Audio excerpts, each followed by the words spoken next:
اعوذ باللہ من الشیطان الرجیم بسم اللہ الرحمن الرحیم۔ آج ہمارا سبق آیت نمبر 37 سے شروع ہوتا ہے۔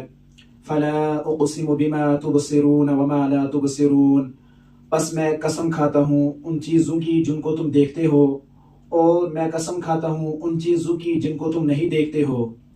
جن چیزوں کو ہم دیکھتے ہیں اور جن چیزوں کو ہم دیکھ سکتے ہیں، اس سے مراد دنیا کی چیزیں ہیں، اور جن چیزوں کو ہم نہیں دیکھتے اس سے مراد آخرت کی چیزیں ہیں، اور بعض علماء کے نزدیک اس سے مراد اللہ تبارک و تعالیٰ کی ذات و صفات ہے۔ تو اللہ تبارک و تعالیٰ قسم کھاتے ہیں ان چیزوں کی، اس میں تمام مخلوقات آ گئی ہے۔ کیوں قسم کھاتے ہیں؟ انہ لقول رسول کریم، فرماتے ہیں بے شک یہ قرآن معزز رسول کا قول ہے۔ رسول سے مراد یہاں جبریل امین ہے، کیونکہ قرآن جبریل امین لے کر آئے ہیں۔ تو اللہ تبارک و تعالیٰ وہی فرماتے ہیں بے شک یہ قرآن معزز رسول کا قول ہے۔ وما هو بقول شاعر، اور نہیں ہے وہ شاعر کا قول، کسی شاعر کا قول۔ قلیلا ما تؤمنون، بہت کم تم ایمان لاتے ہو۔ حضور صلی اللہ علیہ وسلم جب کفار کے سامنے جب قرآن پڑھتے تھے تو حضور صلی اللہ علیہ وسلم کو بولتے تھے آپ شاعر ہو، اور آپ کے کلام کو شعر کہتے تھے۔ تو اللہ تبارک و تعالیٰ اسی کی گواہی دیتے ہیں یہ کسی شاعر کا قول نہیں، اور حضور صلی اللہ علیہ وسلم کوئی شاعر نہیں۔ قلیلا ما تؤمنون، بہت کم تم ایمان لاتے ہو اس بات پر۔ ولا بقول کاہن، اور نہیں ہے وہ کسی کاہن کا قول، کیونکہ حضور صلی اللہ علیہ وسلم کو کفار مکہ کاہن کہتے تھے، آپ کو شاعر کہتے تھے، آپ کو نعوذ باللہ مجنون کہتے تھے، آپ کو دیوانہ کہتے تھے۔ تو اللہ تبارک و تعالی نے اس کی گواہی قرآن میں دی، فرماتے ہیں نہیں ہے وہ کسی کاہن کا قول، نہیں ہے وہ کسی کاہن کا قول۔ کاہن کہتے ہیں شیطان کی طرف سے خبریں لینے والا۔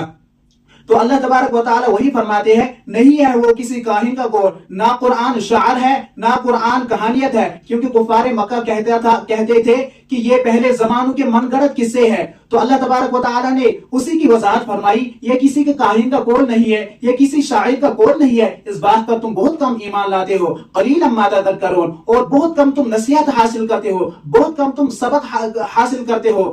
آگے فرماتے ہیں تنزیل من رب العالمین، پھر کیا ہے؟ نازل کردہ ہے رب العالمین کی طرف سے، یعنی یہ جو قرآن ہے یہ اللہ تبارک و تعالی نے نازل کیا ہے، جبریل امین لے کر آئے ہیں، اور حضور صلی اللہ علیہ وسلم پر قرآن اترا ہے، اور صحابہ نے لکھا ہے، اور تواتر کے ساتھ بغیر کسی شک اور بغیر کسی شبہ کے ہم تک پہنچا ہے۔ الحمدللہ قرآن پر ہمارا یہ ایمان ہے۔ تو آگے فرماتے وَلَوْ تَقَوَّلَ عَلَيْنَا بَعْضَ الْأَقَاوِيلِ، اگر بنا لاتا ہم پر بعض باتیں، اللہ تبارک و تعالیٰ فرماتے ہیں معاذ اللہ اگر حضور صلی اللہ علیہ وسلم اپنی طرف سے کوئی باتیں کرتے اور اس کو ہماری طرف منسوخ کرتے تو ہم کیا کرتے؟ لَأَخَذْنَا مِنْهُ بِالْيَمِينِ، ہم پکڑتے اس سے قوت سے، ہم پکڑتے اس کو طاقت سے، یعنی حضور صلی اللہ علیہ وسلم کو ہم طاقت سے پکڑتے۔ ثُمَّ لَقَطَعْنَا مِنْهُ الْوَتِينَ، پھر ہم کاٹتے اس کی شاخ کو، یعنی اس کی جو گردن کی رگ ہے ہم اس کو کاٹ دیتے، ہم یوں ہی ڈھیل نہیں دیتے۔ لیکن یہ اللہ تبارک و تعالیٰ فرماتے ہیں کہ اگر ایسا ہوتا، لیکن یہ کلام اللہ تبارک و تعالیٰ کا کلام تھا۔ اللہ تبارک و تعالیٰ کفار مکہ کو فرماتے ہیں اگر حضور صلی اللہ علیہ وسلم اپنی طرف سے کوئی بات کرتے تو ہم اس کو طاقت سے پکڑتے، پھر ہم اس کی شاخ کاٹ دیتے۔ فما منکم من احد عنہ حاجزین، تو بس نہیں ہوتا تم میں سے کوئی اسے روکنے والا، یعنی جب اللہ تبارک و تعالیٰ شاخ کاٹ دیتے تو تم میں سے کوئی کسی کی جرت نہیں ہوتی وہ اللہ تبارک و تعالیٰ کو روکا۔ وَإِنَّهُ لَتَذْكِرَةٌ لِّلْمُتَّقِينَ، اور بے شک یہ قرآن نصیحت ہے، بے شک یہ قرآن سبق ہے متقی لوگوں کے لیے، ڈرنے والوں لوگوں کے لیے۔ وَإِنَّا لَنَعْلَمُ أَنَّ مِنكُم مُكَذِّبِينَ، اللہ تبارک و تعالیٰ فرماتے ہیں اور بے شک البتہ ہم جانتے ہیں کہ تم میں جھٹلانے والے ہیں، کہ کفار مکہ قرآن کو جھٹلاتے تھے۔ اللہ تبارک و تعالیٰ اس بات کو بھی فرماتے ہیں کہ ہم جانتے ہیں کہ کفار مکہ جو ہے وہ جھٹلانے والے ہیں۔ وَإِنَّهُ لَحَسْرَةٌ عَلَى الْكَافِرِينَ، بے شک یہ حسرت ہوگی کافروں کے لیے، کیونکہ جب وہ اللہ تبارک و تعالیٰ کے سامنے کل کھڑے ہوں گے اور وہ اس وقت نار جہنم میں ڈال دیے جائیں گے۔ وَإِنَّهُ لَحَقُّ الْيَقِينَ، پھر یہ قرآن کیا ہے؟ فرماتا اللہ تبارک و تعالیٰ یہ حق ہے، قرآن کی ایک ایک آیت حق ہے، قرآن کا ایک ایک لفظ حق ہے، قرآن قرآن کا ایک ایک سورت سچ ہے، قرآن کا ایک ایک رکوع سچ ہے، قرآن کی ایک ایک بات یقینی ہے. فسبح باسم ربک العظیم،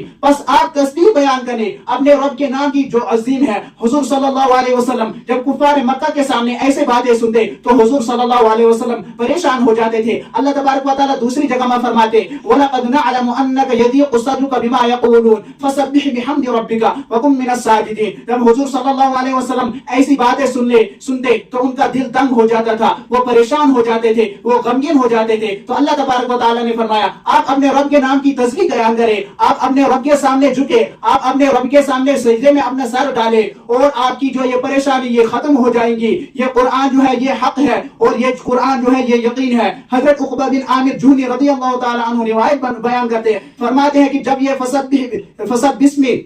فسبح بسم ربک العظیم آیت نازل ہوئی تو فرماتے ہیں کہ حضور صلی اللہ علیہ وسلم نے ارشاد فرمایا کہ اس کو آپ رکوع میں پڑھا کریں. اور جب سبح اسم ربک الاعلی نازل ہوئی تو حضور صلی اللہ علیہ وسلم نے فرمایا اس کو سجدے میں پڑھیں. اس لیے تمام اجماع اس پر متفق ہے جو رکوع یہ فسبح بسم ربک العظیم یہ رکوع میں پڑھی جاتی ہے، اور سبح اسم ربک الاعلی یہ سجدے میں پڑھی جاتی ہے. بعض حضرات کے نزدیک 3 بار پڑھنا سنت ہے اور بعض کے نزدیک 3 بار پڑھنا واجب ہے. اللہ تبارک و تعالی سے دعا ہے اللہ تبارک و تعالی پڑھنے سے زیادہ عمل کی توفیق عطا فرمائے. الحمدللہ اللہ کے فضل و کرم سے آج ہمارا سورت مکمل ہوا. جزاک اللہ خیر و احسن الجزاء.